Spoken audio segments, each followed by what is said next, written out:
এমন একটি জায়গায় দাঁড়িয়ে আছি যেখানে কোনো কাছাকাছি খুব একটা লোকালয় নেই, শুধু ঘের আর ঘের।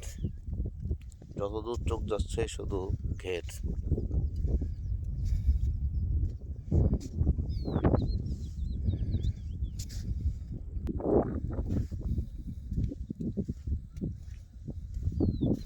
এখানে চিংড়ি উৎপাদন হয়, বাগদা চিংড়ি। এখানে মানুষ ধান টানও লাগায় না, খুব একটা দেখা যাচ্ছে না।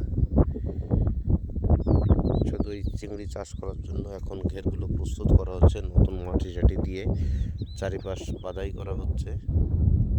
এখানে ওই মাছের পোনা ছাড়া হবে বা ছাড়ছে হয়তো। শুধু দুই পাশে ঘের আর মাঝখান দিয়ে একটা রাস্তা চলে গেছে, রাস্তাটা পিচ করা হবে মনে হয়।